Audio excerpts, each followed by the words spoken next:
Bom dia a todos. Hoje o tema é crise asmática, na verdade exacerbação aguda severa de asma, e peço que vocês curtam, comentem com dúvidas, sugestões, compartilhando experiências, ative a notificação, se inscreva no canal, porque sempre que houver uma atualização de prática clínica eu vou atualizar os vídeos, tá? E um vídeo novo, vocês vão estar sendo informados aí, então é importante. Então vamos lá. Então, as vias aéreas em geral estão pérvias nas crises asmáticas. O briefing, obviamente, vai ter alterações. Então, você vai olhar, como sempre, a frequência respiratória, ausculta, inspeção torácica, oximetria de pulso. E uma dessas 4 coisas aqui, a gente vai ter que fazer para estabilizar o paciente, tá? Então, vai se enquadrar aqui a crise asmática. Então, vai ter uma insuficiência respiratória aguda. Às vezes é bem óbvio. O paciente chega lá falando que é asmático, sibilos clássicos. Aí não tem dúvida, tá? Mas às vezes não. Às vezes você tem que estabilizar primeiro e na anamnese, exame físico, exame complementar, descobrir que é asma, tá? Mas em geral é bem óbvio, tá? O B vai estar aqui, insuficiência respiratória no B, você vai tomar essa característica. Essas são as principais causas, né, de insuficiência respiratória. Então hoje nós vamos discutir a exacerbação aguda de asma. E vamos lá. Então a asma, né? Então como a gente já conhece, que o enfoque é no pronto-socorro, no plantão. Quando o paciente asmático chega com essas características do exame físico e anamnese, taquicardia maior que 120, taquipneia maior do que 30, esforço respiratório, aí vai batimento de aleta nasal, tiragem intercostal, fúrcula, retração do esternocleidomastoide, então tem o esforço respiratório, diaforésica, aquela sudorese fria, às vezes pegajosa, mas mais fria, incapacidade de falar frases completas, incapacidade de permanecer em decúbito dorsal por dispneia, né? Ambos aqui, frases completas e decúbito dorsal, se o paciente não consegue por causa da dispneia, e pulso paradoxal, que é uma alteração de exame físico e de quadros bem graves mesmo. Quando o paciente chega com asma, crise asmática, a gente sempre tem que medir o pico de fluxo respiratório, tá? É um aparelhinho que mede o peak flow, um aparelho não é tão caro, mas infelizmente pouco disponível, mas é interessante porque se tiver valores menores do que 200 litros por minuto, o paciente tem uma crise asmática severa, apesar de que nem sempre, 50% dos casos de asma severa, de crise asmática severa, o paciente não vai apresentar essas características.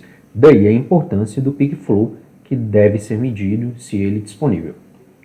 Assim que a gente estabiliza o paciente, faz a anamnese, exame físico, faz a hipótese de asma ou fecha o diagnóstico, a gente vai pedir esses exames. Hemograma é mais importante para diagnóstico diferencial, principalmente de infecção pulmonar, né? Porque vai vir leucocitose, uma PCR mais elevada, então a gente pensa em uma possível pneumonia que tem que ser investigada.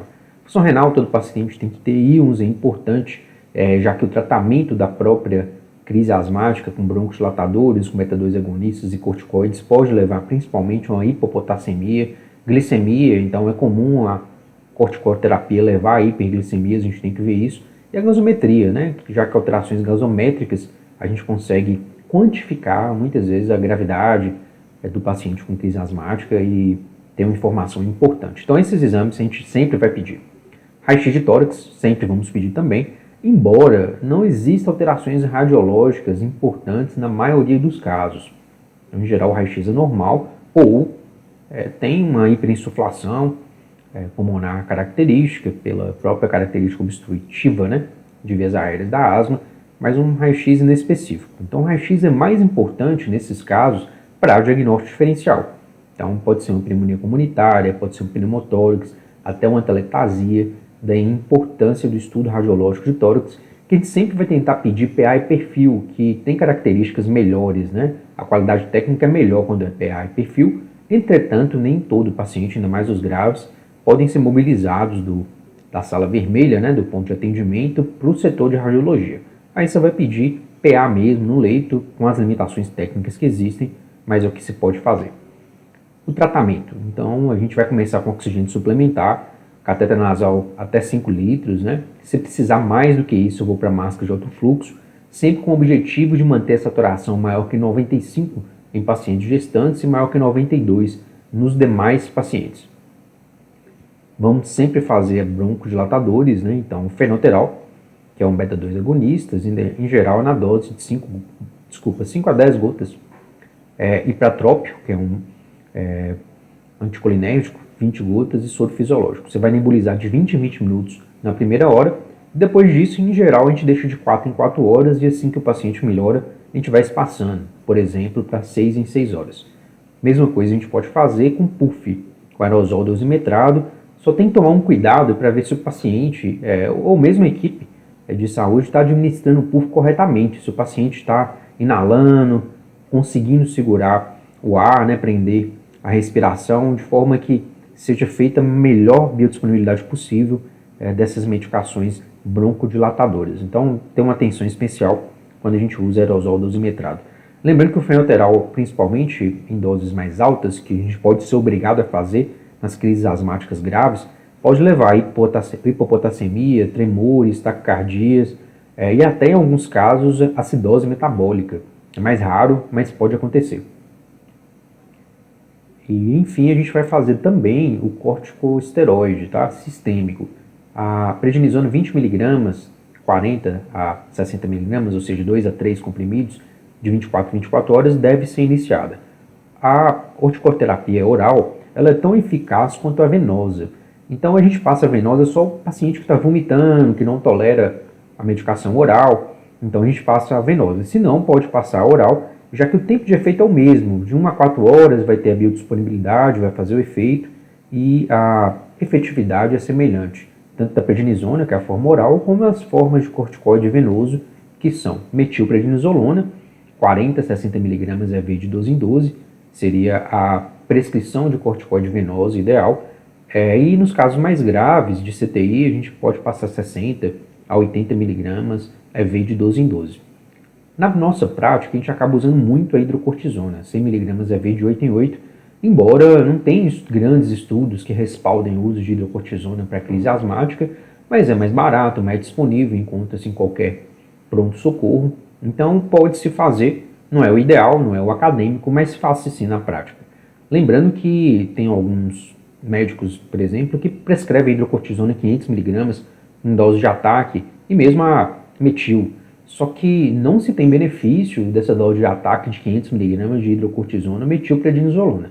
Então ela não é recomendada, tá? Cientificamente não. E se nada funcionou, o paciente tem uma crise de difícil manejo, a gente vai para o sulfato de magnésio. A ampola de 50% é a que mais tem nas emergências, né? A de 10% é mais rara de encontrar. E, em geral, a gente faz meia ampola, dilui em soro fisiológico glicosado 250 ml e corre de 20 em 20 minutos. Corre em 20 minutos. É uma dose única. Ele inibe o influxo de cálcio intracelular nas paredes dos músculos lisos, né? Das paredes dos brônquios, e por isso tem um efeito broncodilatador. Raramente dá efeito colateral, é interessante a gente usar nessas asmas mais graves, só que tomar cuidado se o paciente tiver insuficiência renal, porque pode ter uma tendência à hipermagnesemia e isso gerar problemas como hiporreflexia, depressão respiratória, casos mais graves já tem insuficiência respiratória. Então, tomar esse cuidado, mas é uma droga que tem um bom perfil de efeito colateral. Ventilação não invasiva, lembrar, pode ser usada na crise asmática, mas lembre-se que tem uma baixa evidência científica. A VNI não é tão bem estudada e estabelecida na asma quanto na DPLC exacerbada, tá? Então, pode-se tentar usar, sabendo que não se tem um respaldo científico muito forte, e por isso a gente nunca vai tentar mais do que 30 minutos, sempre ficar atento, se o paciente tiver uma piora franca, não fica demorando para fazer VNI não, vai para intubação logo, porque senão o paciente pode ser intubado em muitas piores condições ou mesmo parar, tá? O modo que a gente usa em geral é o BiPAP, colocando o IPAP, né, que é a inspiração, de 8 a 12, vai aumentando gradualmente de 2 em 2, conforme a tolerância do paciente, podendo chegar até 20, e a parte expiratória, que é EPAP, de 3 a 5 centímetros de água, e deixa contínuo. FiO2 suficiente para manter a saturação maior que 92 na maioria dos pacientes e maior que 95 nas gestantes. Quando o paciente, apesar de tudo isso, evolui com depressão do nível de consciência, esforço respiratório intenso, agitação psicomotora, hipercapnia com acidose respiratória, da importância do pedido da gasometria que a gente falou lá atrás, saturação de oxigênio menor que 92%, no paciente com máscara de alto fluxo ADS, 15 litros, pensar em intubação orotraqueal. Quando a gente vai intubar uma crise asmática, a gente vai escolher o tubo 8, 8,5, porque diminui a resistência das vias aéreas e a ventilação mecânica se torna mais fácil, então tem que ser um tubo mais calibroso mesmo. A gente vai fazer lidocaína venosa sempre que não é possível usar nenhum dos broncodilatadores, tá? Isso acontece num paciente que chega na franca insuficiência respiratória e a gente sabe que não vai conseguir tolerar de 20 a 20 minutos por 1 hora broncodilatador para melhorar as condições. O paciente já tem indicação formal de tubo, então você vai fazer a lidocaína, a dose é de 1,5 mg por quilo, lembrando que essa dose na lidocaína 2% sem vasoconstritor corresponde a 3 ml do paciente com peso médio, 70 kg, por exemplo. Então pode fazer essa dose empírica, tá? Lembrando de, com cuidado, de monitorar ECG, que pode evoluir com BAV o paciente. A sedação ideal para intubar o paciente com asma é ketamina. A dose é 1 a 2 mg por quilo, que em geral dá 2 a 3 ml da ketamina, e depois que o paciente estabiliza e você vai sedá-lo, é interessante você deixar a ketamina contínua, na dose de 0,5 a 2 mg por quilo por hora. Então é a medicação de escolha. E se o paciente tiver contraindicação à ketamina, como algum grau de hipertensão severa, AVC, síndrome coronariana aguda, um paciente que não possa fazer hipertensão ou taquicardia secundária à ketamina, a gente pode usar o Propofol, tá? A dose do Propofol seria 10 a 14 ml, e correspondendo a uma dose mais ou menos de 1,5 a 3 mg por quilo, que daria 10 a 14 ml no adulto de peso médio, tá? Succinilcolina, a gente vai usar como qualquer sedação para procedimento, no caso para intubação orotraqueal, e rocurônio, né, também vai ser utilizado. Lembrando, gente, dá uma estudada e uma assistida no vídeo de intubação orotraqueal, sequência rápida de intubação, porque aqui eu só falo as particularidades que tem para intubar o paciente em crise asmática, mas eu não vou falar todos os detalhes importantíssimos que existem na intubação, então tem que assistir o vídeo. E o modo de ventilação mecânica, depois que a gente intuba, vai ser preferencialmente VCV, tempo inspiratório curto, 0,8. Então, modo VCV, tempo inspiratório curto, porque eu deixando a inspiração menor, sobra mais tempo para expirar e o paciente não faz aprisionamento aéreo. Relação em IES de 1 para 3, 1 para 5, quando a gente encurta o tempo inspiratório, próximo a 0,8, automaticamente a relação em IES vai para 1 para 3, a 1 para 5. Um fluxo respiratório, inspiratório rápido, né, 75 litros por minuto. Então é interessante, paciente com asma, com DPLC, ter um fluxo alto, porque o tempo inspiratório fica menor, que o volume corrente vai em maior velocidade e sobra mais tempo para a expiração. E a FiO2 é a mínima necessária para manter a saturação de 92%.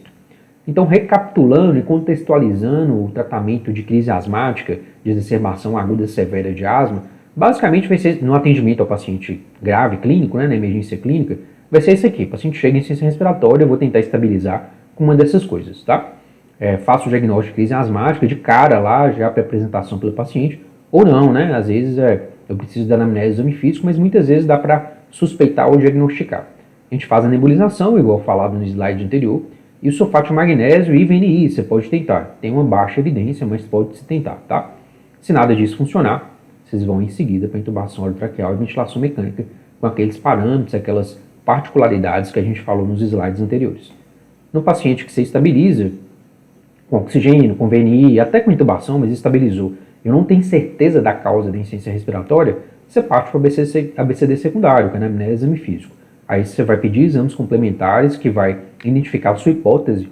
Lembrando que na asma, na crise asmática, são mais um diagnóstico de exclusão, mas tem que ter aqueles exames complementares mínimos, né, que a gente falou.